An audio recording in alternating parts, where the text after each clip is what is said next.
Olá,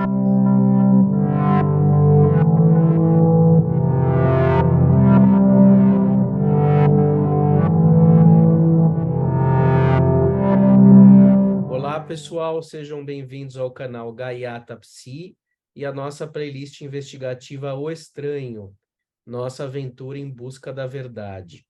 Hoje eu estou aqui com o meu amigo Pedro Barbosa, de Portugal, que vai nos trazer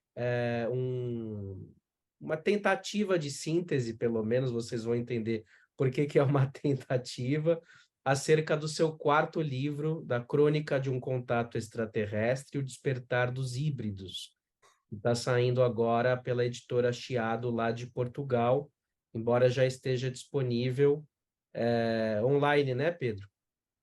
Sim, em formato e-book, não é? No formato e-book, a gente vai deixar o link na descrição para quem quiser acessar o quarto livro do Pedro, da Crônica de um Contato Extraterrestre. Bom, para título de introdução, eu recomendo que vocês possam consultar ou mesmo assistir de cabo a rabo, de preferência, os vídeos anteriores com o Pedro aqui no canal. São vários vídeos. Os primeiros 4 se chamam Contato Extraterrestre Luso-Brasileiro, que é da parte 1 a 4, o relato de Pedro Barbosa. Depois nós temos um encontro sobre a peça que o Pedro fez lá em Portugal, uma ópera quântica, chamada Alet Sator, a Rota das Estrelas. Nós gravamos aqui, que tem a ver com as pautas do tema extraterrestre, né, que o Pedro traz.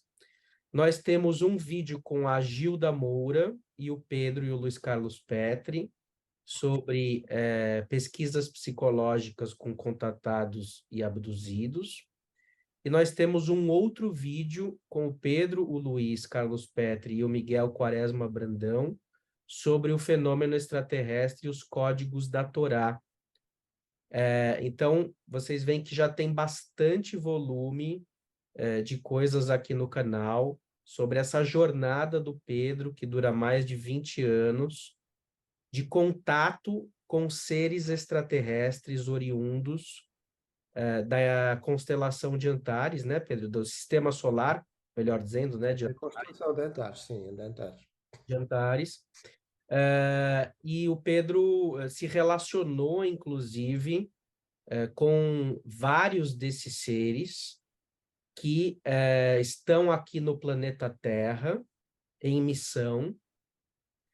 Eles já possuem, inclusive, o controle sobre os átomos e as moléculas, são seres interdimensionais, altamente avançados e que revelaram coisas muito importantes aí sobre o que é o ser humano, o propósito dessa existência, incluindo aí vidas passadas, linhas de tempo diferentes. O relato do Pedro é simplesmente fantástico. Todos os livros dele estão disponíveis online. São milhares de páginas escritas, então nós estávamos aqui 1h30 conversando para saber como é que o Pedro iria sintetizar ou convidar, digamos assim, pessoas que não conhecem a obra dele a lerem seus livros. E, de alguma maneira, pareceu ser mesmo uma tarefa impossível fazer isso. Então, o que que o Pedro vai fazer hoje, né?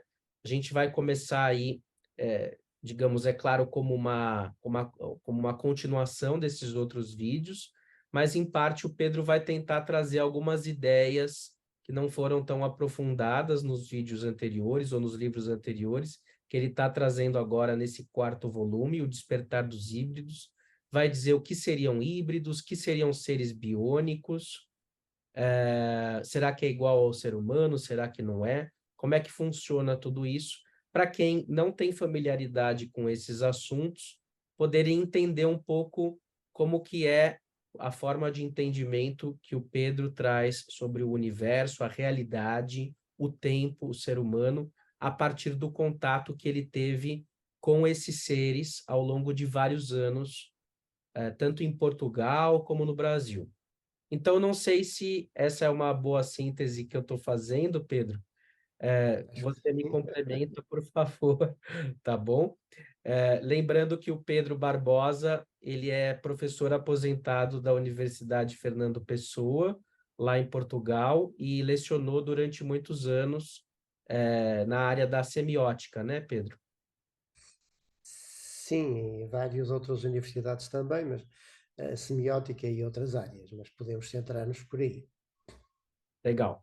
Então, só para vocês terem uma ideia de quem é o Pedro Barbosa, ele não se considera ufólogo, ele traz as experiências dele vivenciadas, então, ele é um estudioso de ufologia, porém, tudo que ele fala é decorrente do que ele vivenciou e vivencia de uma maneira fantástica, insólita, muito peculiar, tá? Então, o Pedro, tudo que ele vai falar diz respeito à biografia dele, que é diferente de um mero estudioso ou de um intelectual de ufologia. Então, o Pedro traz tudo isso de coração, de dentro para fora. O Pedro tem muitas dificuldades de trazer esse assunto a público, tem muitas resistências, tem muitas pessoas que sequer consideram que existiria qualquer tipo de vida em outros planetas, sequer inclusive vida extraterrestre aqui no planeta Terra, e o Pedro já tem uma construção bastante complexa e sofisticada sobre interações com esses seres sistemáticas, tá?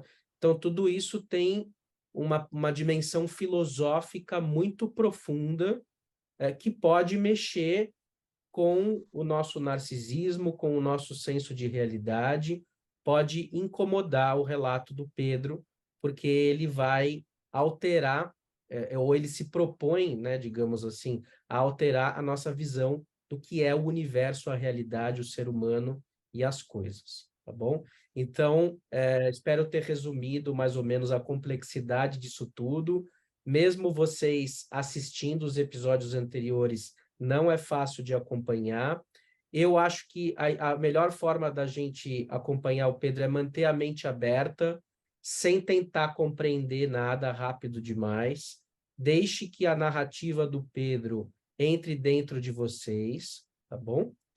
E depois, quem quiser pode ir ler os livros do Pedro e se aprofundar. Ele tem documentação, tem exames de DNA, tem fotos, tem vídeos, tem muito material que o Pedro foi coletando durante todos esses anos. Então, como o Pedro gosta de dizer, não é mais uma narrativa como outras. O Pedro ele traz coisas que ele tem na posse dele, linguagens antarianas e coisas desse tipo, tá bom?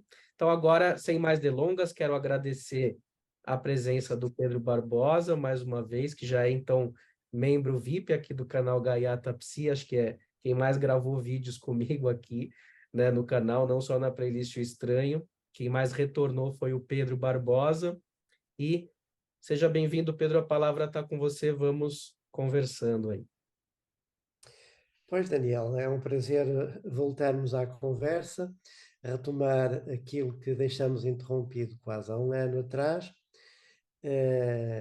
Como o Daniel bem sintetizou, é-me muito difícil, neste pouco tempo que temos para uma live, tratar destes assuntos, e por isso eu propunha-me apenas dar uma ideia da razão porque este quarto volume surgiu, terceiro volume na versão livre, quarto na versão digital em e-book. Porquê? Porque quando eu considerei que a narrativa anterior teria, ou dei-a por terminada em 2012, eu fiquei com imenso material comigo, que seria pena desperdiçar, a meu ver. Material áudio, vídeo, etc. E achei que muita coisa há coisas que eu não posso divulgar ainda, não é? Porque, pronto, não fui aconselhado a não o fazer, não digo proibido, mas aconselhado respeitando o meu livre-arbítrio, por esses seres com quem tenho contactado há 21 anos, mas achei que era importante eu complementar esses volumes anteriores com um quarto volume, ou terceiro na versão livro, que estará para sair, eh, com alguns materiais que ajudam a clarificar melhor coisas que ficaram, digamos assim, imponderáveis nos volumes precedentes. Claro que a minha formação literária, científica, passou por muitas fases, desde a medicina, a astronomia, hipnose, enfim, cursos livres, depois pela parte mais literária, linguística, semiótica e por aí fora. Portanto, o meu percurso foi muito variado até chegar aqui, mas isso abriu uma porta, digamos assim, mental para integrar as vivências que, a partir de 2002, na Amazónia, mais particularmente no Pará, eu tive ocasião de, eh, de vivenciar, passa a redundância. E a partir daí comecei a investigar as coisas estranhíssimas que eu próprio estava a vivenciar. O meu interesse pela ufologia vem um pouco, não tanto num estudo da terceira, digamos assim, feito na terceira pessoa, porque eu tinha vivências pessoais, mas a ufologia ajudou-me muito a compreender, a integrar essas experiências numa outra concepção do ser humano, do universo, etc. E penso que esta fenomenologia que nós hoje chamamos ufológica e que eu hoje designo como ufognose, ou seja, um conhecimento que resulta desta área multidisciplinar que a ufologia, de certa maneira, aglutina, não é? Nomeadamente a UFO-arqueologia, portanto, isto, a meu ver, não é um fenómeno de agora, é um fenómeno que acompanha a humanidade há milénios, e a UFO-arqueologia tem imensos estudos consistentes para demonstrar isso em todas as culturas, em todas as civilizações, do Oriente ao Ocidente, mas na minha perspectiva, ou melhor, na perspectiva da ufologia atual, ela surgiu porque parece ter havido um recrudescimento desta fenomenologia a partir, sobretudo, da Segunda Guerra Mundial e admito eu e muita gente que isso tem a ver com o uso da energia atómica, da bomba atómica e de um perigo terrível que a humanidade neste momento manipula com o risco de destruir-se a si própria, portanto, um perigo de autodestruição e de destruição planetária, que não é só da humanidade, porque há muitos outros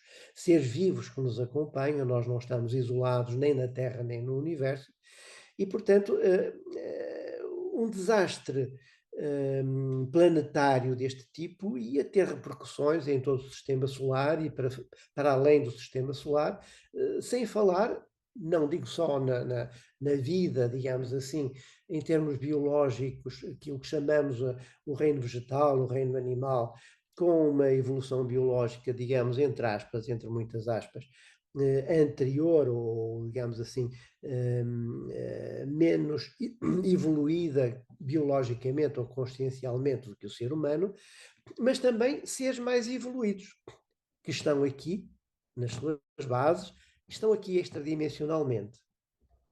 Portanto, para se compreender toda esta fenomenologia que a ufologia puramente materialista não consegue entender, e não consegue entender porquê, na minha perspectiva.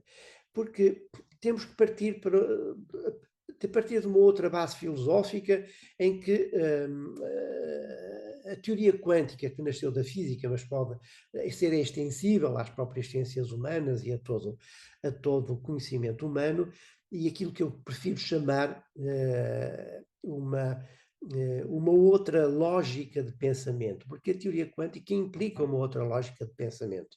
E por isso é que o Einstein, embora tivesse tido uma grande importância há 100 anos atrás, ou há mais de 100 anos, portanto não é nada de novo com a sua teoria da relatividade, deu uma nova perspectiva sobre o universo, mas teve sempre um debate bastante aceso com os teóricos, ou melhor, os físicos da teoria quântica. Portanto, há aqui duas lógicas de pensamento que tinham dificuldade em se entenderem, e isso é muito revelador, a meu ver, de que estamos a entrar num outro paradigma de conhecimento, num outro paradigma cognitivo, e de facto a teoria quântica, extravasando do plano da física, da matéria, para outros planos, nomeadamente biológicos, conscienciais, no campo das ciências humanas, psicológicas, etc., abre portas para uma compreensão da fenomenologia ufológica, aquilo que eu prefiro hoje chamar ufognose, que por outras metodologias das ciências tradicionais não se chegaria nunca a uma compreensão de fenómenos que escapam à nossa lógica, digamos assim, de rotina mental. Uma das coisas que talvez eu pudesse, se achar bem, conforme nós conversamos um pouco antes, desmontar, é a ideia de seres extra, eu hoje chamo exo-humanos, exoterrestres, porque seres não humanos também não é muito apropriado, porque uma lagosta também não é um ser humano e está na Terra. Portanto, eu prefiro falar em seres exoplanetários, porque aí engloba os chamados seres extraterrestres, que muitas vezes podem habitar em dimensões próximas da nossa, a quarta dimensão, de uma maneira geral, ou até a quinta, mas podem ir para dimensões mais elevadas, e, portanto, já não tem sequer consistência física, não há possibilidade de uma perspectiva de uma ciência materialista aceder a essa fenomenologia, porque ela já não é matérica. E então entramos nesta simbiose que hoje se começa a fazer entre aquilo que antes se chamava a ciência e a espiritualidade, no sentido lato. Porquê? Eu distingo de espiritualidade de religiões, não estamos a falar de religiões, mas de espiritualidade, porque a própria teoria quântica, no sentido restrito da física, abre a possibilidade, estuda a possibilidade da existência de outras dimensões físicas no universo para além daquela em que estamos aqui a falar, enquanto seres humanos, ou seres que estamos humanos, porque eu, como já uma ocasião, numa conversa, disse, eu já não sei o que é um ser humano, eu digo apenas estamos humanos. Portanto, estamos como humanos a falar com linguagem humana e nesta nossa conversa ela situa-se neste universo 3D, ou se quiser usar uma teoria mais próxima da teoria einsteiniana, se quiser acrescentar a dimensão temporal, 4D, mas normalmente aqui será preferível chamar em 3D, porque a questão do tempo é mais complexa. E a física quântica já admite 10 ou 12 dimensões, mas há outras tradições gnósticas que admitem muitas mais. Portanto, para entendermos esta outra concepção da realidade, do universo e até de quem nós somos, temos que aceitar, a meu ver, duas coisas fundamentais. Uma, de que nós, enquanto seres vivos, seres conscientes, somos seres pluridimensionais, não somos o nosso corpo biológico que está aqui visível. O nosso corpo biológico é apenas uma vestimenta que nós usamos para nos inserirmos nesta dimensão densa, física, matérica, em que estamos aqui a falar. Mas a nossa consciência, a nossa mente e a nossa consciência passa para dimensões que já não são físicas. O nosso pensamento não tem nada de físico, os nossos sentimentos também não são concebíveis materialmente e a nossa consciência ainda é um enigma muitas vezes para a filosofia e para a psicologia. Portanto, se nós somos seres multidimensionais, também temos de conceber um universo pluridimensional. E é nesta pluridimensionalidade do real que podemos entender esta fenomenologia, que é muito estranha quando a abordarmos a partir da terceira dimensão, mas torna-se muito clara quando a abordamos nesta perspectiva que rompe com o paradigma da ciência estabelecida. Esta foi, apesar da experiência muito difícil que eu vivi nestes 20 anos, foi uma grande aquisição para mim, ao ponto de chegar a compreender aquele enigma que todos nós formulamos normalmente durante toda a vida, quem somos, de onde vimos, para onde vamos, e hoje tenho realmente uma consciência mais pacificada deste dilema, porque quando nós acedemos ao nosso eu superior, que está noutra dimensão, à nossa consciência superior, tudo se torna muito mais transparente e vemos as coisas de cima para baixo e de baixo para cima nós debatemos sempre com as nuvens que tapam o nosso horizonte.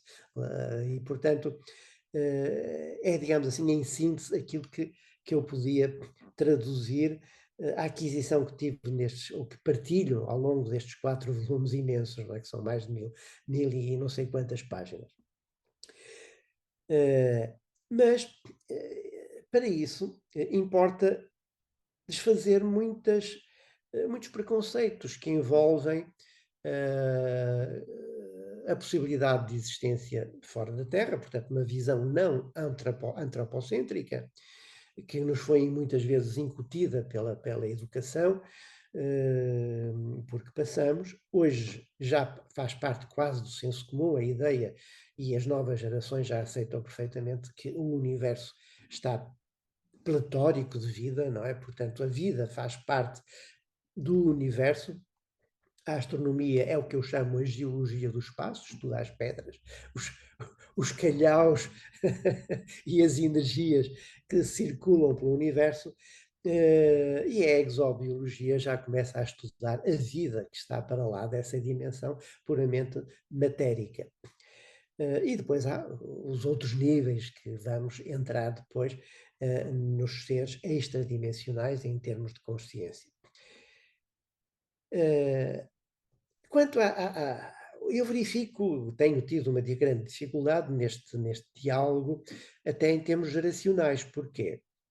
Porque as pessoas da minha geração, e eu já não sou provavelmente um adolescente, com alguma pena minha, eh, são as pessoas com quem tenho mais dificuldade de dialogar. Porque estão ainda muito formatados por uma visão que já não é compatível com a realidade que estamos a viver. A nova geração é mais receptiva, mas é uma geração que não lê, ou só ouve os vídeos no YouTube. E, portanto, eu debato-me com esta dificuldade de diálogo, enfim, mas é a realidade social e cultural em que estamos.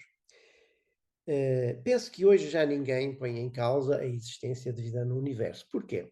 Por uma razão apenas de lógica. O absurdo não está em existir vida para além da Terra. O absurdo está em existir vida só na Terra. As próprias religiões hoje aceitam isso. O judaísmo sempre aceitou, o hinduísmo também, a própria religião católica já se começa a abrir também essa perspectiva, dizendo que a divindade seria muito limitada se tivesse criado só vida neste calhau aqui tão descentrado num universo infinito. Portanto, essa ideia hoje já está no senso comum, o que é um grande passo em frente. O que talvez ainda não esteja, e fruto talvez da manipulação que a ficção científica, nomeadamente cinematográfica, feita em Hollywood sobretudo, mas não toda, mas uma grande parte dela, cria a ideia de que seres exoterrestres, chamemos-lhe extraterrestres,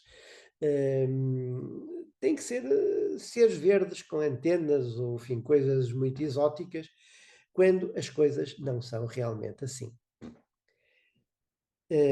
E essa tem sido, ao mesmo nos livros que escrevi, não só uma das dificuldades de fazer passar a minha mensagem, porque eu, quando apresento os meus contactos, apresento-os com forma humana. Com forma, mas não com conteúdo. É o que eu tento demonstrar nos livros. E porquê a forma humana? Eu, às vezes, quando me eu vivo rodeado de advogados do diabo, portanto estou habituado a ser contraditado e por vezes uso este argumento. Uma ocasião eu estava a ver um daqueles documentários de bicharada no National Geographic e estava a ver um biólogo a estudar o comportamento dos lobos em Alcateia, salvo erro, na Sibéria. Como é que ele descobriu que podia entrar na sociedade dos lobos? Quando ele percebeu que os lobos não se identificavam assim tanto pela visão, e eu tenho gatos em casa e vejo que eles funcionam sobretudo pelo faro, não é os olhos que apontam para a comida, mas o nariz, e os lobos identificam-se pelo olfato. Então ele passou a vestir uma pele de lobo e os lobos aceitaram na sua comunidade. E foi assim que ele filmou um documentário extraordinário de como funciona uma sociedade lobal, uma alcateia de lobos. E realmente os lobos aceitaram-no como um entre os outros. Porquê? Porque cheirava a lobo. Ora, seres exógenos criariam em que, na humanidade que não está preparada para aceitar a convivência com seres diferentes e mais evoluídos do que a humanidade, porque a humanidade considera-se o supra-sumo ainda, muitas vezes, da evolução da vida, a evolução biológica e não só, mas na realidade temos que aceitar que a Terra e o Sistema Solar é um sistema estelar relativamente recente e, portanto, se nós começamos as nossas viagens espaciais e já vamos à Lua e a Marte, e temos sondas que vão a outros planetas do Sistema Solar, e algumas até vão para fora do Sistema Solar. Temos que aceitar que civilizações que têm muitos milhares de anos anteriores à nossa terão tido já uma evolução muito mais desenvolvida e já terão conhecido a Terra e terão vindo cá muito antes de nós imaginarmos. E estão cá. Estão cá de muitas formas. Ainda que nos seja difícil admitir isso, embora haja memória em algumas culturas das épocas passadas, na civilização atlântica e outras mais recentes, em que os deuses conviviam com os humanos. Quem eram esses deuses? Esses seres muito mais evoluídos que os humanos da época consideravam-nos tão evoluídos que os tomavam como deuses, não é? E falamos nos Anunnaki, que quer dizer aqueles Elohim, os que vêm do alto, não é? Portanto, vem de algures lá de cima, do céu dos céus, como era a visão que possivelmente os humanos teriam na época. Mas esses seres que continuam a acompanhar a evolução da vida na Terra, para não criarem perturbação, porque eles não querem criar essa perturbação, a não ser seres de índole negativa, porque também os há, a dinâmica do universo, não só nesta dimensão, faz-se desta dupla polaridade entre o positivo e o negativo, a luz e a sombra, portanto, essa dinâmica que está na corrente elétrica entre o polo positivo e o negativo também está em todo o universo, senão o universo seria, digamos assim, estático, ele está em permanente mobilidade. Então, se usarmos essa imagem do biólogo que se disfarçou de lobo vestindo a pele de lobo, eu diria que muitas vezes seres que nem sequer têm a forma humana, alguns até têm, noutros planetas, mas estamos aqui numas festejos de São Pedro e este fogotório que dá cabo da paciência aos meus gatos, às gaivotas, pobres animais que têm que suportar a estupidez humana que só se regozija com o ruído. Enfim. Mas enfim, ainda temos muito para evoluir. Então, isto perdi-me, mas enfim, eu queria dizer que uma das dificuldades que cria muita resistência à aceitação da convivência com outros seres exógenos é a realidade que eu constatei de que eles se apresentam como humanos. Posso depois explicar quais são os mecanismos que eu chamo de imersão nesta densidade, nesta realidade 3D, que eles usam para se manifestar de muitas formas. podem aparecer como seres humanos, como golfinhos, enfim, eles assumem qualquer forma, depende da dimensão em que eles estão. Porquê? Eh, Porque se não vestissem a tal pele de lobo, neste caso pele humana, que também não somos muito menos agressivos do que lobos, ou muitos de nós, não é? Infelizmente, vemos isso hoje nos noticiários diariamente. Somos até pior do que os lobos, que não matamos só para comer. E talvez sejamos a única espécie que matamos por prazer, o que é uma coisa terrível. E, naturalmente, a melhor maneira de eles entrarem em contacto connosco é vestirem a pele humana. E então assumem-se em forma humana. Aliás, relatos, neste caso, no campo da ufologia, um dos encontros mais relatados no pós-Segunda Guerra Mundial, que teria originado tudo aquilo que tem ocorrido nos Estados Unidos, que terá sido um encontro do então presidente Eisenhower com seres que visitaram, fizeram questão de o contactar para evitar o eclodir da guerra nuclear, que tinha ocorrido anos antes, apresentaram-se em forma humana. Como é que isso acontece? Eu posso dar uma ideia através de algumas imagens de como isso pode acontecer de muitas formas. Essas técnicas que eu chamo de imersão de outras dimensões nesta dimensão matérica 3D é algo muito complexo e às vezes inimaginável pela própria ufologia materialista, porque não aceita que a realidade ultrapasse esta bolha de materialidade em que julgamos viver. Eu acho que o melhor é esperarmos pelo foguetório. Não sei se houve aí no Brasil, mas eu estou aqui de facto mergulhado aqui em disparos que vêm do tempo da invenção dos canhões, não é? Sim, com bastante ruído. Você quer esperar um pouco ou quer continuar e mostrar os Estamos a quase meia-noite, portanto deve ser o fim do festejo, não é? É curioso como o ser humano ainda se manifesta a sua alegria com meios bélicos, porque isto é uma simulação de uma guerra de canhões e petardos, e os meus gatos, coitados, não sabem onde é que se hão de esconder, não é? As gaivotas andam aí desvairadas, mas enfim, o ser humano julga que é dono da terra de Gaia e somos apenas parte dela, não é? Pois é. Isso tudo que você traz, né, Pedro, como eu disse, tem implicações filosóficas, científicas, muito profundas, né?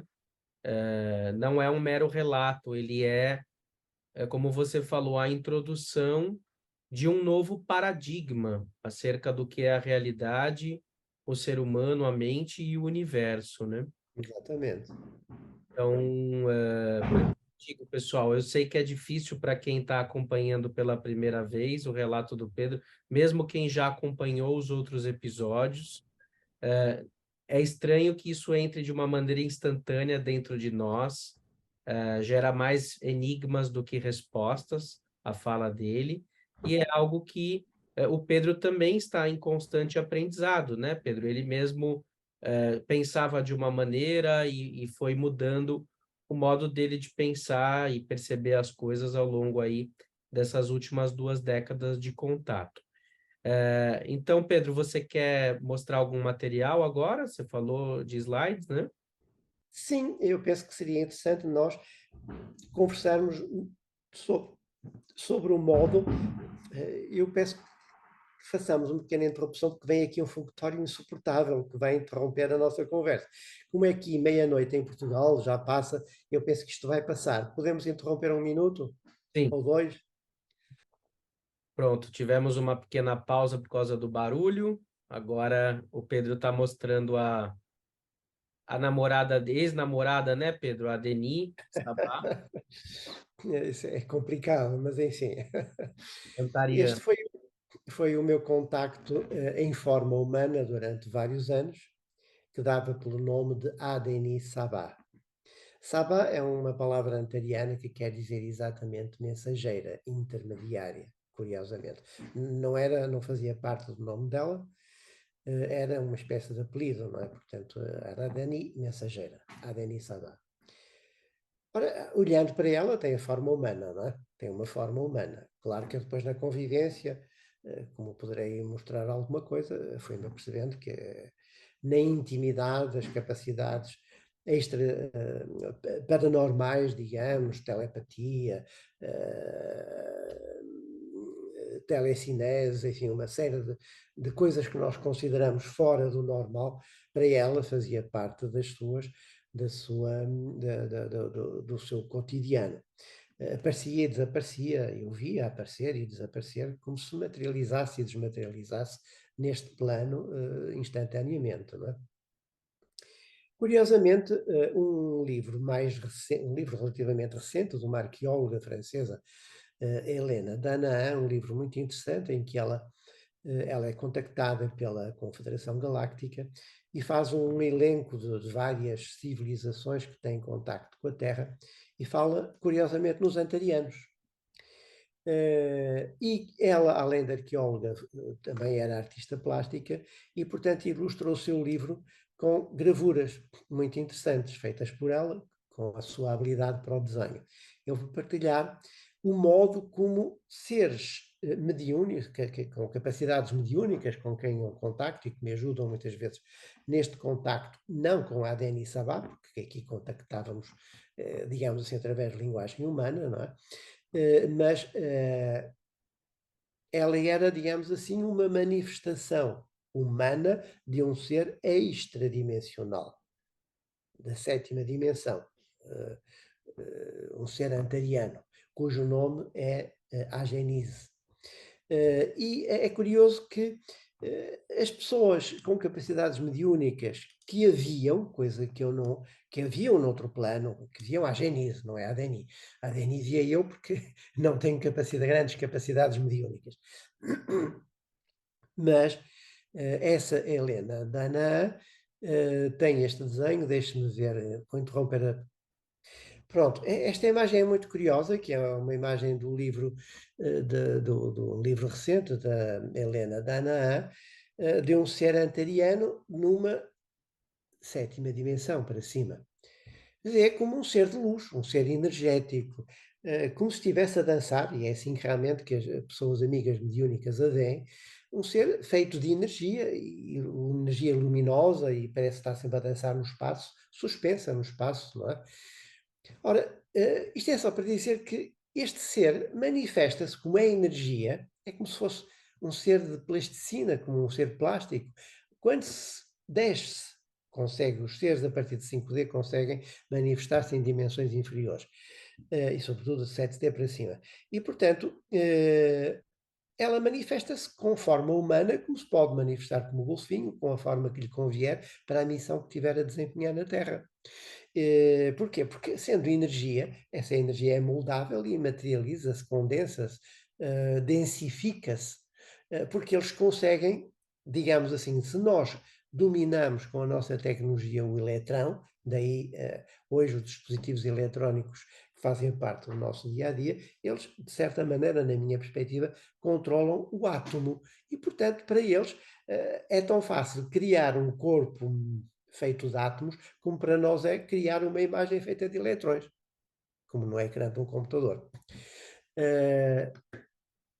Então, isto é só para dizer que, muitas vezes, seres que nós vemos nesta dimensão como seres humanos, não quer dizer que sejam necessariamente seres humanos, são seres que assumem uma vestimenta humana para comunicar connosco, digamos assim, de igual para igual.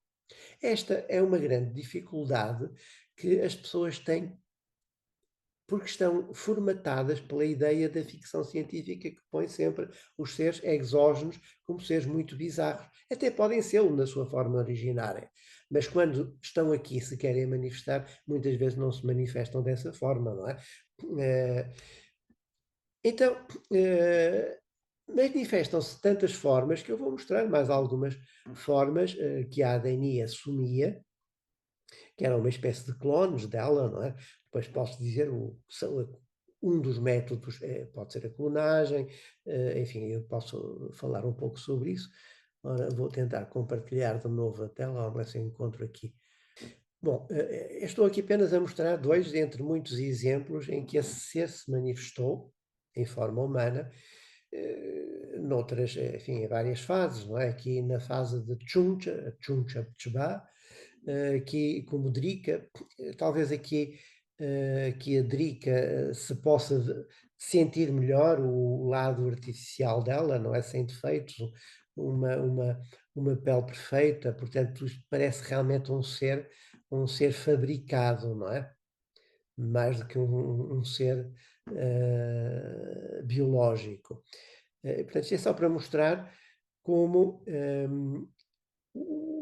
o que é, digamos assim, um ser que se manifesta aqui de forma biónica. Depois podemos falar sobre o que é a manifestação Quer biónica. dizer, não seria o mesmo ser na foto de cima e na de baixo, é isso, Pedro?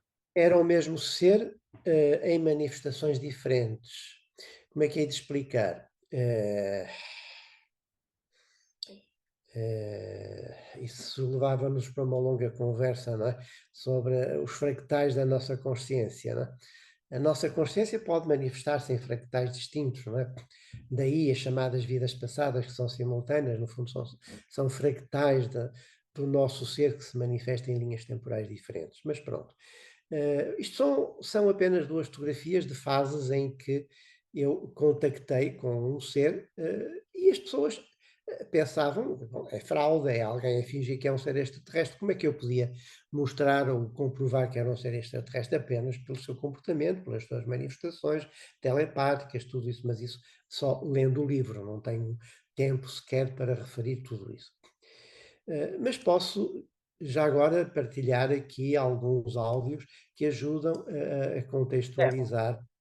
porque, por exemplo, numa vista de olhos inicial para um leigo, né, alguém que não está familiarizado, poderia dizer que a pessoa que está na foto de baixo é a de cima, só que maquiada, por exemplo, né? Ou Podia, podia, quer dizer, eu como na minha convivência aprendi a distingui-las, sobretudo pela energia, porque a energia da ADNI era de uma doçura extrema, a energia da Chuncha era agressiva, aliás, Chuncha em antariano quer dizer força, energia, ela era convocada normalmente para missões mais difíceis, a ADNI para missões mais afetuosas.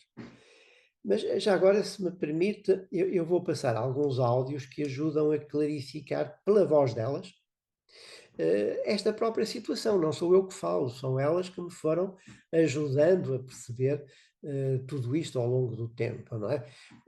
Olhe só aqui como a Morgana pronuncia, ou me disse, que era o nome antariano da ADNI. Eu vou compartilhar este áudio, pode ser? Pronto, eu vou pôr aqui um pequeno vídeo, áudio melhor dizendo, em que a própria a Morgana, enfim, não interessa agora dizer quem ela é, mas era um ser com quem contactei, como ela pronuncia o nome antariano da ADNI. O nome antariano da Adeni é Agenes. Eu vou escrever. E o da Raquel é Hanis. Raquel foi uma das primeiras manifestações da Agenis, ou da Aginés, na Amazónia, quando iniciei este contacto. Mas só anos mais tarde é que vim a saber que ela era antariana e o seu nome antariano não era o nome que ela usava aqui no planeta Terra, da Adeni, da Raquel, etc. Vou para agora um outro vídeo, um outro áudio, perdão, em que ela própria, a Adeni, fala sobre o seu polimorfismo, a sua maneira de se manifestar em formas diferentes. Vamos lá ver se consegue ouvir. Como vai? É normal as suas dúvidas, né, Pê? Que tenta entender quem realmente sou. Mas Aqui, por vezes, temos que passar por transformações, por mudanças, até para adaptar o meio, sabe, P? E para não atrapalhar a nossa missão. Missão é essa que já está se cumprindo, sabe? Está chegando na reta final. Então é assim. Às vezes eu estou loira, às vezes eu estou morena, às vezes eu estou negra. São várias formas, né? Sabe? E, e é complicado, né? Entender isso aos olhos humanos. Conseguiu ouvir-se? Como vai? Sim, Conseguiu ouvir? sim, deu para ouvir. Pronto, ela tratava-me por P, a abreviatura de Pedro, e ela, isto foi um dos primeiros áudios em que ela começou a desvelar que realmente ela não era quem parecia, não é quem parecia ser, e portanto assumia formas humanas. Eu agora aqui não tenho fotografias, mas passaram-nos nas nossas lives anteriores fotografias dela aqui na Europa, e ela aqui na Europa assumiu uma forma muito diferente daquela que eu conheci no Brasil. Porquê? Para passar despercebida aqui na Europa, tinha que assumir uma forma mais parecida com a tipologia europeia. Lá na Amazónia assumia uma tipologia dentro da cultura local, portanto, para passar despercebida, não é? Portanto, seria bizarro não acontecer isso se ela quisesse passar realmente de forma discreta. Mas e você, só uma pergunta, Pedro, você testemunhou a metamorfose ou ela ia para um lugar, mudava e aparecia de outro jeito? Como é que era essa metamorfose? Essa metamorfose, ela nunca. Ora bem, eu tive ocasião de a ver aparecer e desaparecer instantaneamente, não é? Na sua frente? Mas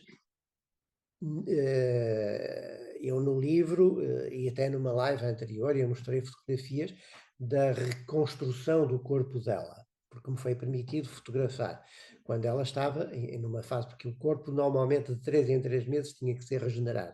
O corpo biónico. Porquê? Porque ela sempre dizia que era 50% humana, 50% não humana. E eu tive ocasião, conforme relato neste último volume, mais em pormenor, mas já falava nisso no último volume, no volume anterior, relato a análise da ADN que eu fiz a um cabelo, ou uma mecha de cabelos que ela me deixou para levar para analisar. E realmente, sendo ela um ser 50% não humano, pelo menos a parte humana foi confirmada que tinha ADN humano, porque eu já não sabia lidar na época, quando eu já sabia que ela não era um ser humano, tinha dificuldade em lidar com o corpo dela.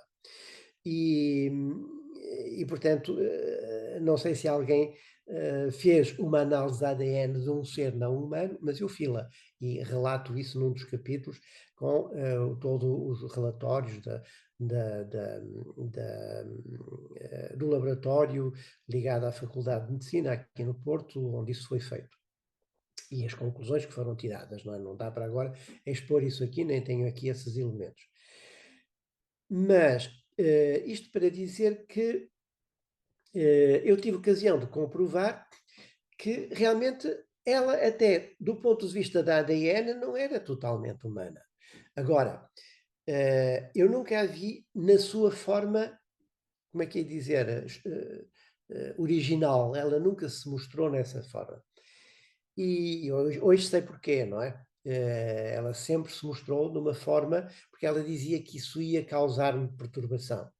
E, portanto, nunca quis mostrar-se nessa forma. Mas, enfim, isso levava-nos muito longe e eu não queria perder muito tempo com isso que está no livro, mas aqui seria, não tenho como documentar e eu não gosto muito de falar de coisas que não possa documentar. Mas então, eu queria passar desta ideia de que estes seres, ou alguns destes seres, tanto da parte positiva como da parte negativa, são capazes daquele shape-shifting, como se diz na ufologia, portanto, da mudança de forma, e de assumirem a forma humana indistinguível. Isso é uma coisa altamente perturbadora para os ufólogos e para as pessoas, porque imagine alguém no Pentágono ou na NATO ou nos governos admitirem que nos corredores das instituições circulam seres não humanos. Já viu a perturbação que isso causa? E ainda por cima seres não humanos indistinguíveis à primeira vista, a menos que tenham a oportunidade, como eu tive, de os ver no seu lado oculto, na sua vida íntima, não é? Porque aí são diferentes. Mas se nós nos cruzarmos na rua ou num restaurante, enfim, em lives anteriores eu mostrei fotografias em que eu jantei com ela no restaurante, quem imaginava que este ser era um ser não humano, ou que estava ali um ser exógeno, não é? Eu divertia-me com isso, porque já sabia com quem estava. Mas isso já está em lives anteriores, não vou repetir. Agora, a questão que eu queria colocar era a seguinte. Como sabe, na ufologia houve 3 momentos particularmente distintos depois da Segunda Guerra Mundial. Aquela fase dos avistamentos, anos 50, 60, em que as pessoas andavam à procura de OVNIs, não é? Portanto, tudo à procura de coisas no céu, de naves extraterrestres. Essa foi a fase dos avistamentos, quando eles vieram em grande intensidade para o planeta, tanto de várias facções, de várias origens, porque não estamos a falar só extraterrestre, não é um único ser, há muitas raças, muitas espécies, de muitas origens planetárias, portanto, a agenda deles é muito complexa, porque é como na ONU, há muitos países com interesses e agendas diferentes, no universo é a mesma coisa. Portanto, a Confederação Galáctica de Planetas, ou a Confederação Galáctica de Mundos, e a Intergaláctica, reúne múltiplas civilizações extraterrestres, cada um com as suas agendas. Por isso, para simplificar, nós podemos dividir aqueles que são hostis e os que são amigáveis, aqueles que respeitam o livre-arbítrio e os que não respeitam, os negativos e os positivos, os da sombra e os da luz, enfim, há várias designações para isso.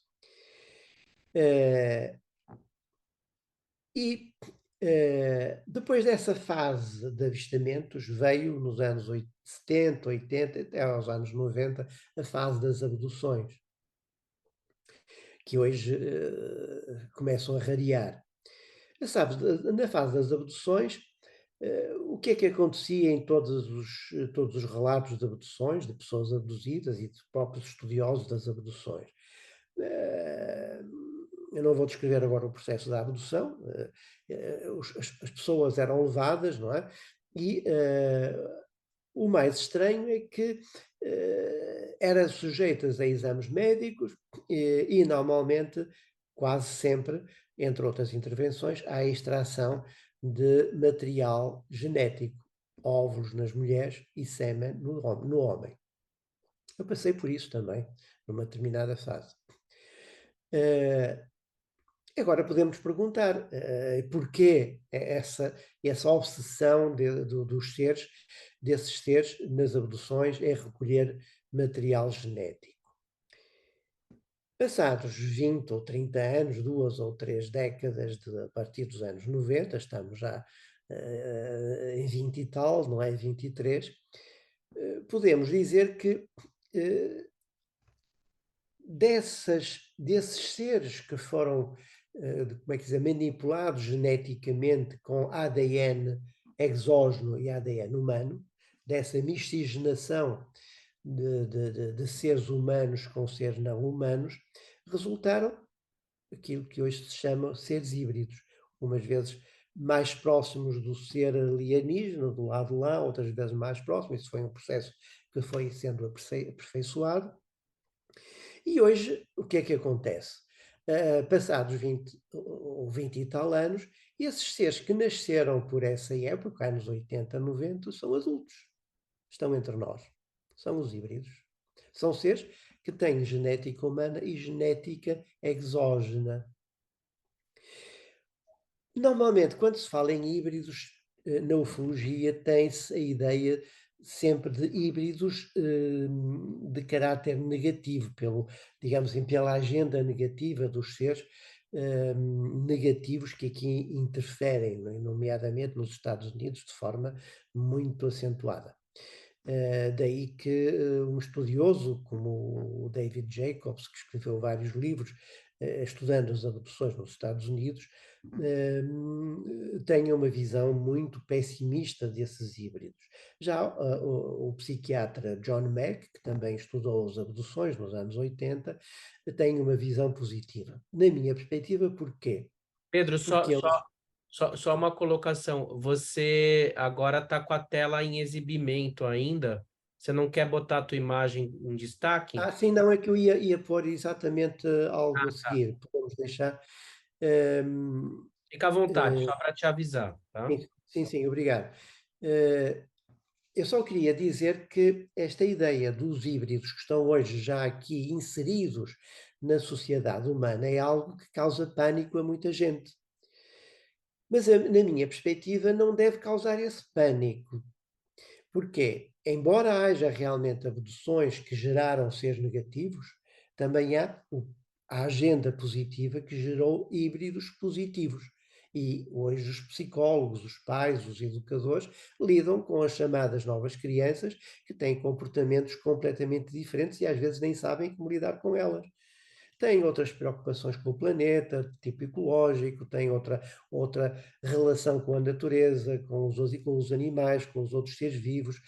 Portanto, são seres que já nascem para salvar a Terra e não para a destruir. Mas, ao mesmo tempo, há as outras crianças bárbaras, e é desse conflito que hoje está a nascer o caos, a que nós assistimos hoje nos telejornais diariamente. Então, esta nova geração está, digamos assim, nesta nova geração estão inseridas crianças que têm genéticas ou positivas ou negativas, mas exógenas. E eu tive ocasião de testemunhar, enfim, eu, como disse, fui abduzido, portanto também me retiraram sêmen e daí nasceram seres, filhos meus, híbridos, aquilo cujo desenvolvimento eu acompanhei. Não vou mostrar aqui, pelas razões que o Daniel me acautelou de não exibirmos imagens de crianças, não é? E com alguma razão. Mas vou passar alguns vídeos, alguns áudios, perdão, em que alguns desses seres, eu tenho imenso material, mas este é apenas alguns, falam do nascimento de uma dessas crianças. E daí eu ter isto aqui, se quiser, eu ponho estes vídeos, porque estas crianças nascem não só de uma forma completamente diferente, têm um desenvolvimento completamente diferente, não dá para desenvolvermos aqui, mas eu relato isso neste último livro. Portanto, quem tiver interesse poderá ler e ver o que aí é dito, mas vou passar apenas os áudios em que algumas coisas são documentadas. Posso pôr? Sim, por Vou pôr, favor. vou pôr aqui um pequeno áudio em que a Morgana me dá conhecimento de um parto extremamente difícil que é descrito no último volume, neste livro, O Despertar dos Híbridos, do nascimento de um ser, agora não estou certo se era o Pedrinho ou o Enzinho, não é? Pedrinho é óbvio, tem a ver com o meu nome, Pedro, não é? E o Enzinho, mas creio que era do Enzinho, que foi um parto muito difícil que ocorreu aqui no Algarve, em Portugal, curiosamente. Ela não vai poder te explicar sobre o parto ou o nascimento do bebezinho. Não é assunto para se dizer num telefone, numa escrita, não é assim. Isso é uma situação muito, muito pessoal, muito séria. Não pode expô-lo. Conseguiu ouvir ou quer que ponha mais alto? Não, deu para ouvir bem. Deu para ouvir. Uh, Agora vou pôr aqui um áudio da própria mãe, que é a Deni, uns dias depois, umas semanas depois, a falar desse enzinho. E da mudança muito rápida que ele estava a ter, não é? Ela própria, não sendo um ser humano, sendo ela própria uma híbrida, ficava perplexa e com dificuldades de saber lidar com ele, não é? Boa noite. Olha, Pê, realmente, tenho andado muito cansada, sabe? Um pouco assim, assim, destoada. Mas, assim, tudo é por causa da mudança, sabe?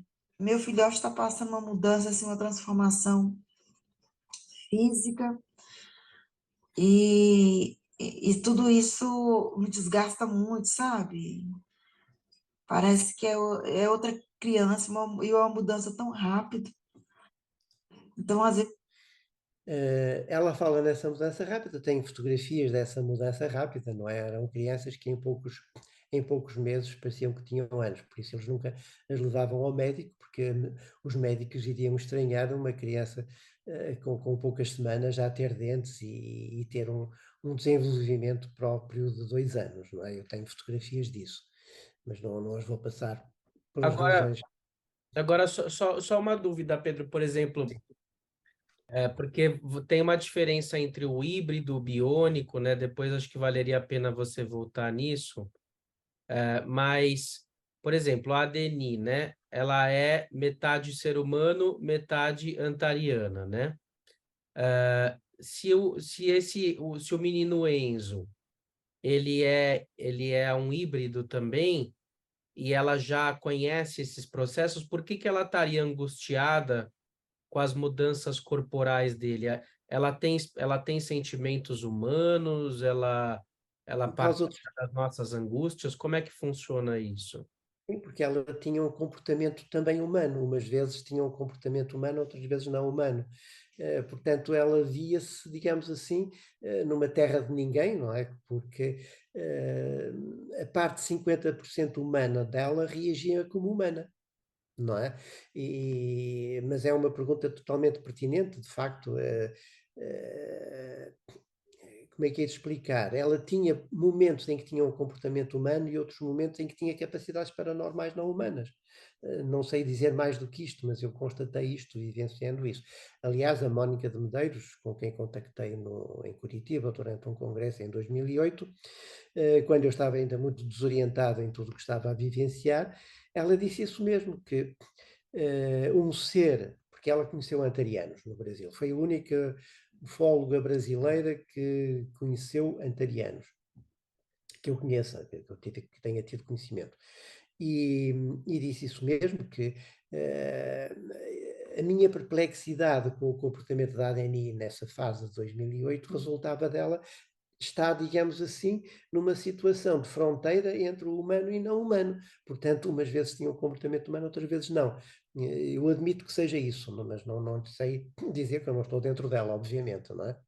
Mas a pergunta é totalmente pertinente e a resposta que eu posso dar é apenas esta, não é?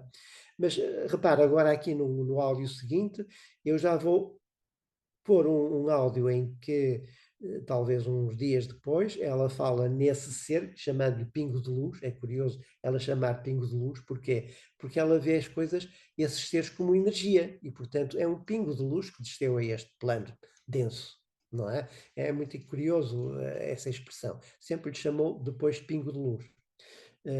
E talvez ajude a clarificar a sua pergunta. Vou colocar. hoje o meu raio de luz, o meu pinguinho, amanheceu rabugentinho como você, igual Pedro Barbosa, naqueles dias. Não entendo essa coincidência. Aliás, eu entendo, né, essa coincidência. Mas está tão rabugento, só funciona mais tarde. Só consigo arrancar um sorriso de quase o final do dia. Pensa, não quer fazer nada, só quer ficar quieto num canto. Não entendo. Hoje o Deixe-me esclarecer o seguinte: a ADNI aqui fala com sotaque brasileiro, não é? Porque ela estava no Brasil. Aliás, e para quem não assistiu às lives anteriores, sabe que o meu processo de contacto começou precisamente em Belém do Pará, depois na Amazónia, e só depois é que aconteceu em Portugal. Portanto, ela levou, a criança nasceu aqui no Algarve, não em Portugal, e depois foi, enfim, pelos meios deles foi para criada no Brasil e, portanto, ela, para se integrar na comunidade brasileira, tinha que falar de acordo, para tal, vestir a tal pele de lobo, neste caso pele humana, não é? De falar de acordo com a sociedade em que estava inserida. Não estava inserida na sociedade, estava no retiro do Dri. O Dri era, digamos assim, um ser que é descrito nos primeiros volumes, um ser antariano, eu hoje vejo como um ser híbrido,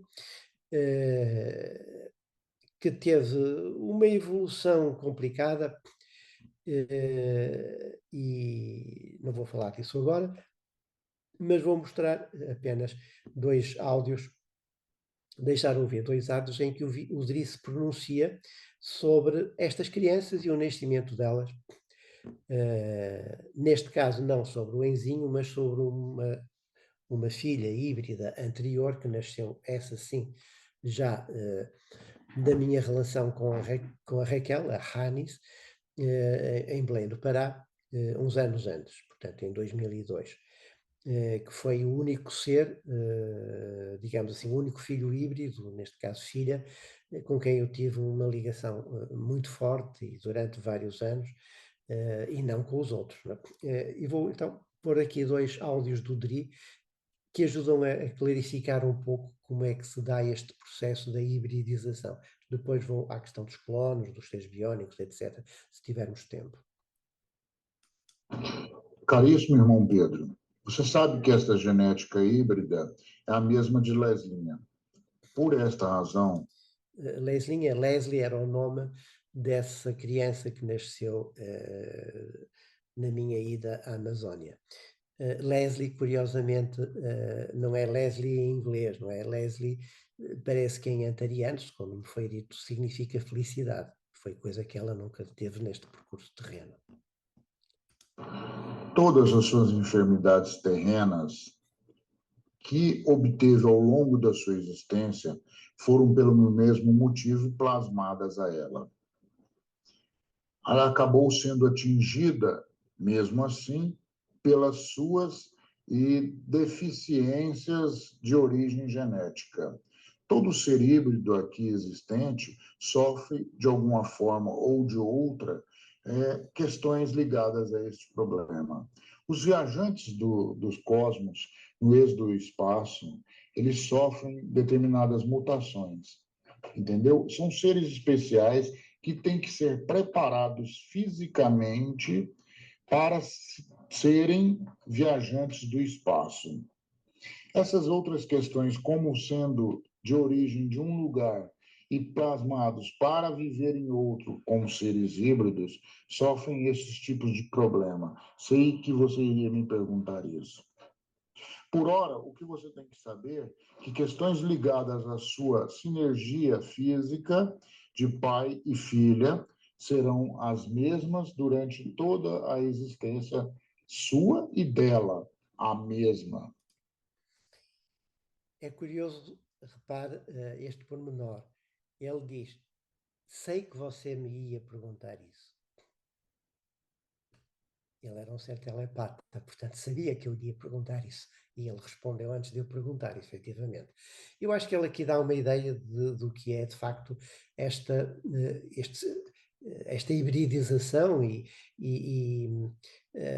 a forma como seres que vêm de um ecossistema de outra dimensão ou de outro sistema estelar têm necessidade de se adaptar a este ecossistema, porque têm que sofrer essa mutação.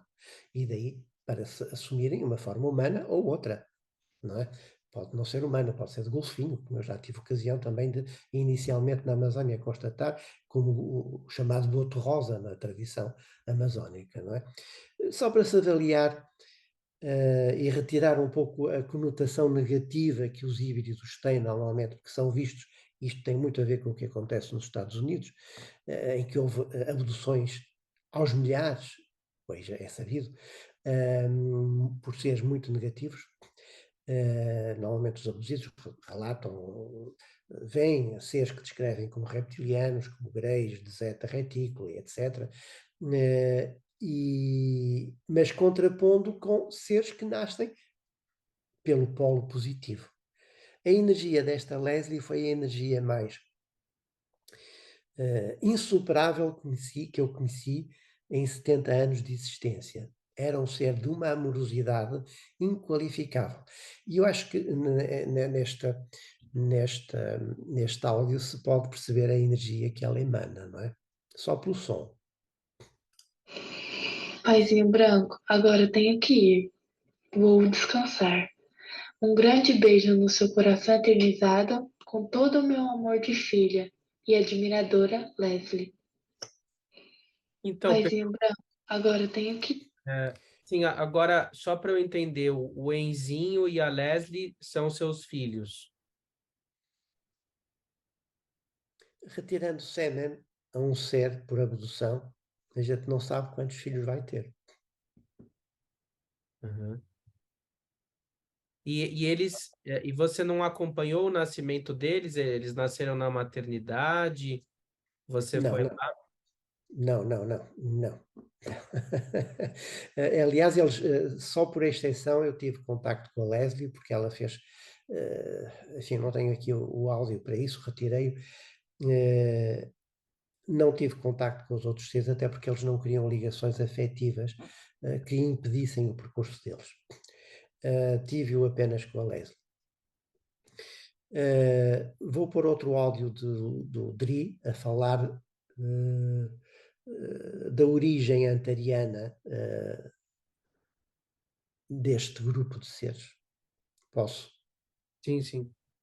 Vocês são oriundos de uma mesma energia, oriunda da constelação de Antares. Vocês todos foram concebidos pela mesma energia na origem, pai e filha. Esta é uma situação que tem ocorrido com todos. E durante o seu processo terrestre, aqui na Terra, a Raquel, que ficou encarregada de passar para a Deni e entregar a ela a Leslie, infelizmente, não pôde, por esta razão, ser influenciada por um campo magnético, da qual ela não sabe. Vocês são oriundos. Pronto, isto é complicado eu agora explicar nisso. Eu, no livro explico como é que essa Leslie nasceu da Raquel, e depois a segunda mãe dela, teve duas mães, foi a Deni. No fundo era a mesma, que era a Ginés. Mas eu não sabia. Portanto, era um ser com duas mães. E no livro explico, logo no primeiro volume, eu explico como é que se deu todo este processo de transição. Que explico não, porque eu na altura não sabia, não é, como é que isso aconteceu. Mas relato, pelo menos, esta ocorrência que eu diria que refere, não é? Por isso ele fala na Raquel, que foi quem gerou a Leslie, e a Deni, que foi quem a trouxe a este plano, a este mundo. E vou pôr um último áudio para terminarmos os áudios com, uma vez mais, uma pequena mensagem da Leslie, porque acho importante deixar esta ideia de que estes seres híbridos do lado positivo, do lado da luz, são seres tão maravilhosos que estão aqui para mudar a humanidade. Porque quanto mais seres houver aqui nestes 5 milhões ou 1000 milhares de habitantes terrenos, com essa energia, a energia global do planeta Gaia muda imediatamente. Não só no plano denso, como no plano astral e noutros planos. E essa é a grande importância destes seres híbridos para mudarem, porque reparem, não se trata, como os filmes de ficção científica muitas vezes revelam pela parte negativa, de seres que vêm aqui invadir a Terra. Porque eles já invadiram há muito tempo, a invasão já se deu há milénios. E os seres negativos já tomam conta da Terra há muitas centenas de anos, ou milhares. Trata-se deles não quererem perder esse controle. Mas como é que, respeitando o livre-arbítrio, se pode mudar o planeta sem drama, sem violência e respeitando o livre-arbítrio? Através de um plano geracional. ao fim de 2 ou 3 gerações, a humanidade muda para melhor por dentro. Essa mudança faz-se por dentro. Esse é o plano que eu queria deixar aqui sugerido para as pessoas pensarem que, por muito mal que as coisas estejam a acontecer, há um plano que está a agir por dentro. Quer dizer, não vai, os discos voadores não vão baixar nas ruas e não vão sair seres verdes dizendo que nós existimos, e os governos não vão virar público e dizer que ETs existem. A mudança vai vir através de uma colonização híbrida de dentro para fora, é isso?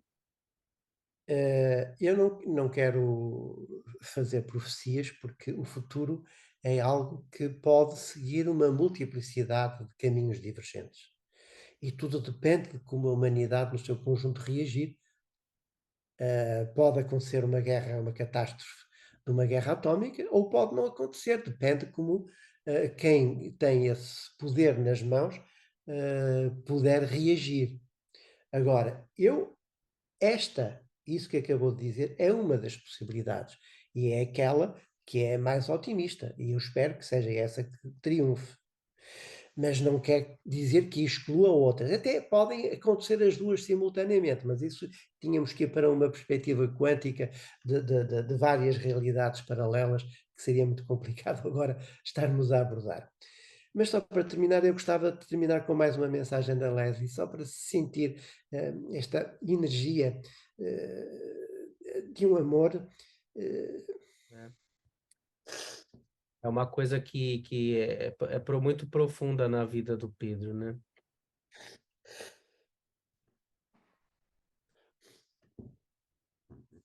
Vou pôr. Meu paizinho lindo, que tanto amo. Vou continuar escrevendo esta noite para terminar. Amanhã volto a trabalhar. Será difícil, mas me sinto fortalecida. Boa noite, te amo muito, do tamanho do universo. Se todo ser humano tivesse esta energia, aconteceria o caos a que estamos a assistir diariamente hoje? É uma pergunta que eu deixo ficar. Estes seres, eu estou-lhes a chamar híbridos, mas há pessoas que falam nas sementes estelares, nos starseeds, que têm capacidades paranormais, que se lembram das suas vidas passadas, que acedem ao arquivo acástico, que têm capacidades mediúnicas. Portanto, são seres que já vêm com características genéticas muito diferentes do ser humano comum. São as novas crianças. E eu, por mim, deixaria a nossa conversa neste ponto. Acho que daqui já nascem muitas respostas. Bom, Pedro, realmente é sempre muito fascinante estar te escutando, né? Porque a gente quer deixar você livre para falar, né? Você é o protagonista, né? O convidado, mas cada coisa que você fala dá para pegar um gancho e ficar horas, né?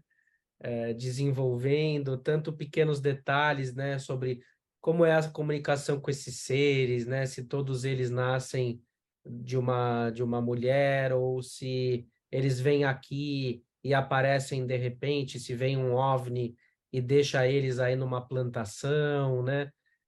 E aí eles vêm, fazem alguma coisa e depois descartam os seus corpos, né? Tem muitos meandros aí, né? Que a gente até vê, de fato, na ficção científica, né? No caso, para quem assistiu Arquivo X, existiam seres que eram metamórficos, né? Que eram do mal e que saía um gás, né? Se eles eram perfurados, saía um gás verde tóxico e matava as pessoas, né? Eu me lembro que eu era super fã do Arquivo X. Ou tem o caso do Valiant Thor também, que seria um visitante de Vênus, que é um homem que foi fotografado, podem digitar aí na internet, Valiant Thor, a Stranger at the Pentagon, né? Um estranho no Pentágono, onde ele seria um homem que veio de Vênus, por poderes telepáticos, se fez ser levado até o presidente Eisenhower, ficou 3 anos ali frequentando a Casa Branca, e o Pentágono e sensibilizou os líderes para que não houvesse um holocausto nuclear nos anos 50. Então, eu não sei se ele já era um metamorfo, né, ou se ele é um ser humano que não é do planeta Terra, porque, pelo que você disse, tem humanos que vivem em outros mundos, né, Pedro? Quer dizer, nós somos uma raça adâmica e a nossa origem não é no planeta Terra, nós não viemos de um macaco ancestral por processos aleatórios, como diria o darwinismo, né? Nós somos construídos com um determinado propósito e habitamos muitos mundos, né, Pedro? Me parece que a coisa vai por aí, né? Sim, isso é uma questão extremamente complexa, não é? Eu não, mas isto é algo que não tem a ver. Agora, aquilo que o Daniel acabou de referir, como é que esses seres são gerados, como é que eles aparecem aqui, etc., isso é descrito no livro. Portanto, quem tiver interesse em esmiuçar esses pormenores, não tenho como explicar aqui, nem em termos de tempo, nem como documentar as coisas, mas aparece até nos meus diálogos com a Deni, etc. Portanto, todo esse processo que eu fui acompanhando foi também evoluindo com ele, não é? Portanto, esse livro tem alguma coisa de autobiográfico, exatamente por isso, porque eu quis contextualizar as coisas dentro do ambiente em que eles surgiam, para poder fazer funcionar as comprovações, os documentos comprovativos daquilo que eu estava a vivenciar, mas ao mesmo tempo para dar conta deste processo. Portanto, tive o cuidado de, ao relatar todo este processo de quase mais de 20 anos, não sobrepor a visão que eu tenho hoje sobre as coisas na altura em que as vivenciei, mas manter o meu desconhecimento do início e o meu conhecimento melhor agora. Estamos todos em evolução. Portanto, esses pormenores são realmente, pronto, esmiuçados no livro, são mais de 1200 páginas, os 4 volumes, estão a calhar mais do que isso. Portanto, é preciso paciência para ler, como foi muita paciência que eu tive durante 10 anos para o escrever. Foi muito esforço escrever e investigar, porque eu corri o risco, antes de saber com quem estava a lidar, de pôr em risco a minha vida, porque eu não sabia inicialmente com o que estava a lidar. E, portanto, como não tive ninguém que me compreendesse, atirei-me eu às feras, não eram feras, mas enfim, poderiam ser. Mas foi gratificante o resultado. Agora, quanto à questão do ser humano, aquilo que hoje, eu diria, na ufognose, não digo ufologia, mas ufognose, se admite, é que aquilo que é chamado o ser adâmico, quer dizer, o ser antropomórfico, tal como nós somos aqui na Terra, embora com outra evolução, teria sido originado em Lira, depois migrou por muitas migrações cósmicas, planetárias, pelas Pleiades terá vindo para a Terra, terá fundado a civilização Atlante, depois vieram outras migrações reptilianas que criaram aquele desastre Atlante, como está agora a acontecer esta luta entre os dois polos extremados, que também aconteceu na Atlântida, antes do desastre da Atlântida, portanto espero que a história não se repita, não é? Ou então a humanidade não aprendeu nada. Não digo com o que sabe, porque ainda poucos admitem a existência de eras civilizacionais anteriores a esta em que estamos, mas há pleiadianos que são indistinguíveis dos seres humanos e estão aqui a ajudar. Porquê? Porque esta ligação ao planeta Terra não é só por causa da importância da Terra para eles, mas porque eles próprios também aqui estiveram. Foram habitantes da Terra em tempos muito recuados. E, portanto, tem esta, digamos assim, esta ligação genética, genética não é isso que eu quero dizer, mas não me corre agora a palavra, ligação biográfica em termos cósmicos com a Terra. Os próprios antarianos derivam dos pleiadianos, que depois de um grau de evolução acabaram por se localizar no sistema de Antares. Portanto, esses seres antropomórficos, por exemplo, a chamada Confederação Galáctica é composta, ela não é uma única raça, conforme o Zecharia Sitchin erradamente desenvolveu essa teoria e que muitos ainda a seguem. Eu li os livros dele atentamente e segui, e interessou-me muito a teoria dele, mas hoje verifico que é uma teoria falseada, voluntariamente falseada, porque ele nunca fala nos negativos, nos reptilianos, por alguma razão. Mas aquilo que eles chamam os Anunnaki, os descendentes de Anu, os Elohim bíblicos, enfim, os Elohim têm outra origem. Mas esses seres que vieram do céu, porque a Anunnaki também tem aqueles que vieram do alto, não é? Que eram tidos como deuses e que prometeram regressar, portanto, muitas dessas naves estão o regresso deles, realmente, são antarianos. Mas não são antarianos, porque a própria Confederação Galáctica é composta por diversas raças antropomórficas, eu não gosto de dizer humanoides, que é pejorativo, antropomórficas, portanto semelhantes a nós, podem ser os chamados nórdicos, louros, altos, etc., que são muitas vezes referidos nas abduções, que muitas vezes não são assim, que são transmórficos ou metamórficos, como disse, e que muitas vezes são reptilianos. É difícil distinguir, não é? Quando nós olhamos só para a aparência física, nós somos muito visuais, e eles não, eles são energéticos, eles captam a nossa energia, a nossa alma, a nossa estrutura genética na aura, portanto, eles captam inertemente o nosso ser interno. E nós vamos pela aparência, portanto, eles podem ter a aparência de um ser muito belo, louro, alto, elegante, e ser um reptiliano, ou pode não ser, porque também há. Portanto, isto é muito complicado, as coisas não são assim fáceis de não são pão, queijo, não é? Mas os chamados Anunnaki, que criaram geneticamente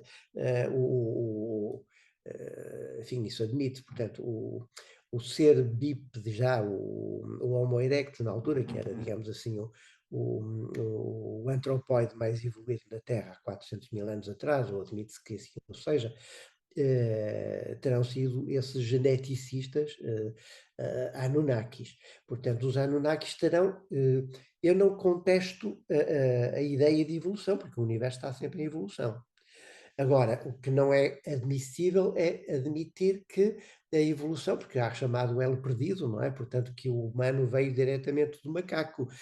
Agora, que houve uma evolução intervencionada por seres mais evoluídos, os chamados keepers, os semeadores, os seeders, não é? Os semeadores cósmicos, não é? Como são o caso dos antarianos e outros seres, portanto, que controlam a vida cósmica e estão atentos ao que se passa no planeta Terra, por isso eles estão aqui a intervir respeitando o livre-arbítrio, porque eles só intervêm em casos extremos, não é? O resto, a humanidade também tem que ser responsável por si própria, não se pode estar à espera de uma ajuda que venha de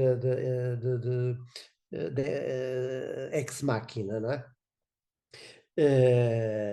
No entanto, eu admito admito o evolucionismo, sim, para mim é uma questão óbvia, mas um evolucionismo que não exclui o intervencionismo, porque nós vivemos muito numa dicotomia que é abstrusa, quer dizer, ou é sim ou não, as coisas não são assim, não podemos viver neste pensamento ou.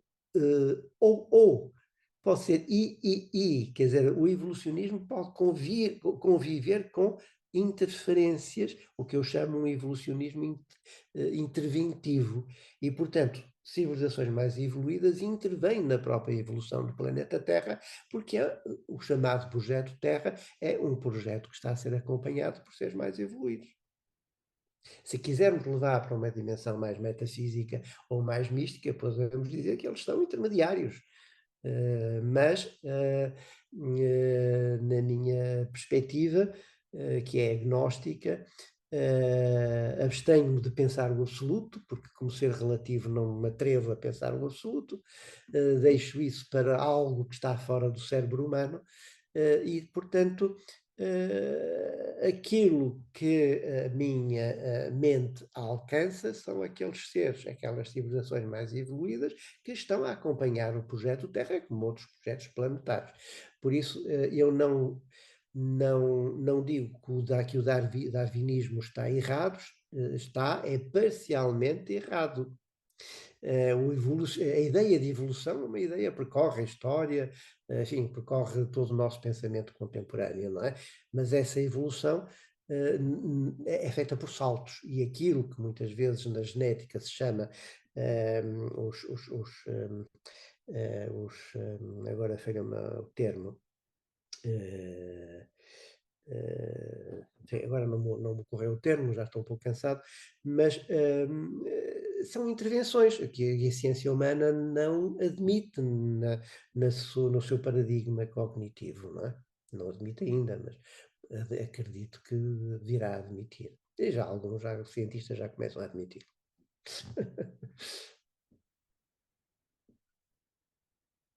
Deixei de ouvir.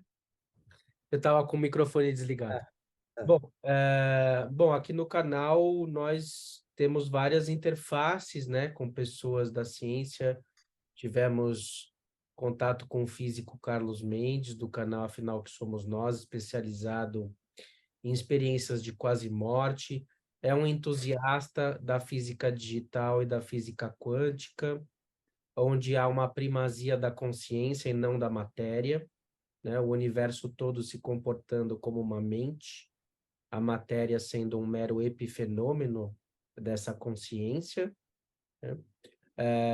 Tivemos o Mário Jorge também falando sobre a teoria do físico americano Thomas Campbell, que nos indica que justamente tudo isso, toda essa existência, esses avatares, né, que seriam os nossos corpos, tem a finalidade de suportar uma passagem de aprendizado aqui num determinado plano, mas que a consciência seria anterior e continuaria após a morte ou ao fim desse avatar, né? Então, existem sim tendências na ciência hoje que resgatam antigas tradições místicas, fazem releituras de saberes orientais, né? Que juntam consciência, espiritualidade com a física, né? Com saberes aí que possam recolocar aí um sentido para a vida, unindo a filosofia, né? Também, que não nos reduz a um emaranhado de sacos e tubos, né? Que muito é responsável esse excesso de materialismo, eu acho, pelo adoecimento do ser humano no mundo de hoje e que leva às guerras, ao poder, né? À tentativa de domínio através das posses, né? Então, tudo isso que você traz, né, Pedro, por mais estranho e fantástico que possa ser, de alguma forma está aliado aí com uma perspectiva ética de esperança por uma renovação de um planeta, de um ser humano cada vez mais refinado do ponto de vista ético, com habilidades aí de transformação cada vez mais profundas, né? É verdade, assim é. O meu percurso biográfico passou por muitas fases, começou pela medicina, portanto tenho uma formação também científica, depois pelas ciências humanas, depois mais pela literatura, pelas artes, enfim, hipermédia, portanto teve muitas vertentes. Mas a parte científica nunca esteve ausente da minha formação. E esta experiência levou-me, de facto, ou catapultou-me para uma visão das coisas que eu não esperava alguma vez ter tido nesta existência terrena. Portanto, estou muito agradecido. Esta experiência foi muito difícil, mas foi extremamente enriquecedora. Que bom, Pedro. Então, fico muito feliz novamente pela tua presença aqui no canal. Quem quiser bater um papo com o Pedro, a gente vai deixar aqui o e-mail dele de contato, o contato para vocês conseguirem acesso ao livro, o link, né? Não só o Crônica de um Contato Extraterrestre, o Despertar dos Híbridos, mas os volumes anteriores também, pela editora Chiado, tá? E façam seus comentários, divulguem o vídeo. Quem gostou, deixa aquele like, né? e vamos continuar esse diálogo. Ninguém aqui também se propõe a trazer uma visão monolítica, o próprio Pedro está num processo de aprendizado, né? A verdade parece que está cada vez mais longe, quanto mais a gente busca, mais distante ela fica no horizonte, né, Pedro? Mais enigmas acabam aparecendo. Então, a porta fica aberta para quando você quiser voltar, sempre. E para quem quiser também conversar comigo, trazer testemunhos, relatos de experiências místicas, sobrenaturais, ufológicas, é só mandar um e-mail para gaiatapsi23@gmail.com e será muito bem-vindo. Então, muito obrigado, Pedro, novamente. Obrigado, Tom. Obrigado por esta oportunidade. É sempre bom este nosso diálogo. O resto que ficou por falar, quem tiver interesse encontrará os pormenores no livro, os pormenores possíveis, não é? Lá vocês vão ter uma ideia maior aí dos meandros aí, né, das experiências. É impossível relatar isto numa live, não é? Mas é sempre bom deixarmos assim um pouco a semente, não é? Depois, quem ler o livro talvez consiga aproximar-se do fruto, que está sempre em construção. Quem sabe um dia apodrecerá, não é? E vem outro paradigma. Até Valeu. sempre. Obrigado. Tchau, tchau, pessoal. Um grande abraço. Até sempre.